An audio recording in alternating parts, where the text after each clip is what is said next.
Good morning, traders. This is Perry Wilkie with StartupTrading.com. It is 7 minutes till 9 a.m. Eastern Time on Tuesday, September 9th. So, as we look back at yesterday's action, right, not a lot going on, and we didn't think that there would be because the news flow, as the title of my video reminds us all, doesn't start until tomorrow. It doesn't mean that we can't move somewhere today, right? Tuesdays and Thursdays have been a little bit more likely to have a little bit of a trending day than the rest of the week. So potentially we'll see what we get heading into the news tomorrow. Kind of keep your eye on the VIX today and let that confirm whether we're going to get a little bit of one time framing for. It would be nice to see it last 2 hours or something uh, at some point in time on the 5 minute range, but we will see. But one thing that you have to do is, it might not happen till tomorrow. So what you can do is watch. So yesterday we were watching that maybe if we got the push up in the morning, right, we go up to 581, just missed that by a little bit. Then we come back to 579, and you can see that that happened very quickly in the morning, and then we went back up towards 581, and then when we come back, right, we just played keep away, right? We stayed under 579, between 579 and 578, right? That 40-point range, whipped back and forth across it 3 or 4 times uh, yesterday, and that's where we ended up. So that would be a 40-point range, right? So come out of the gate, right, about 110 points up, come back down about 70, went back up about 70, come back down almost 130, and then stayed in a 40-point range the rest of the day. I'm not going to beat up the rest of the index as much, and what we did was we got stayed above the bottom of the single prints from Friday for that NQ, but we stayed below the top of it on the ES. There's another little indication that nothing was really going on. And for the ES, right, that 6,500 remains the wall. And then you can see, right there, we're getting close to that 650 as well on there. But 6505 is that JPM short call strike that expires at the end of this month. So let's get into some technical analysis as we look at 6503 was the point of control from yesterday. We're trading 6512, so that's your first bogey to see if we get, stay up or down. We are, just floating around here at these all-time highs at this point in time.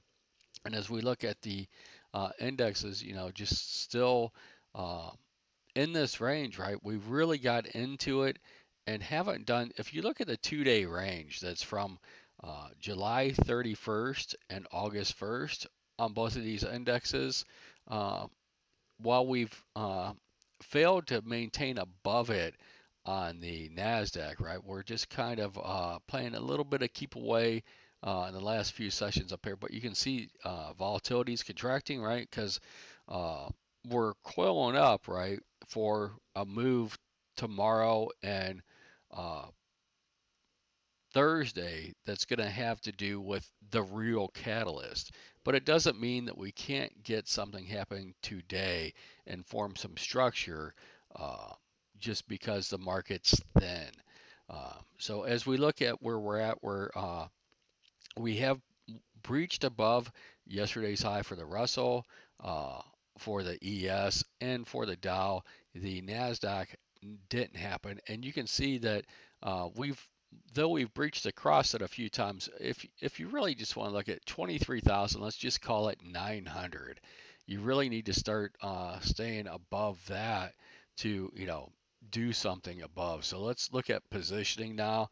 Uh, if nothing really is going on, right? Top of the range, uh, 23, 920. So let me start that over again. Top of the range for the NASDAQ, 1 day expected move, 23,935. On the bottom, 23,665. for the ES, right? You're looking at 64.80 and 65.32. Still pretty tight, right? These plus and minus levels were pretty small. For the cash market, right, you're looking up just a little bit over 65.20 at 65.21.54, and at the bottom 64.68.77. Uh, and then as we look at the Qs, right, we could get up towards 582 to 583, and 583 is really where I think you really have to prove something to maintain above there, right? There's a lot of uh, call gamma between 580 and 583 for today, and there's a lot of call and put gamma between 575 and 580 today. So, and if you look, the expected low of the day, right down there, just above 575, the expected high of the day at 582.20. So positioning confirming that. So we'll see if we get anything going today. Again, what could happen is that the morning doesn't go anywhere, right? We get this slow consolidation. If that happens, I'd be more tempted if we stay, let's say for an example on the NQ, if we stay within a 120 point range and before the euro close heading into lunch, I'd be watching for a move to start happening, one time framing uh, for 2 to 2.5 hours starting at lunch or right after lunch. Just kind of watch for those expansion bars and structure shifts as Jack's been, preaching in the room and teaching. So we'll see where this goes, but keep in mind that the bigger move is going to happen, and it's the same things you should have been watching yesterday, right?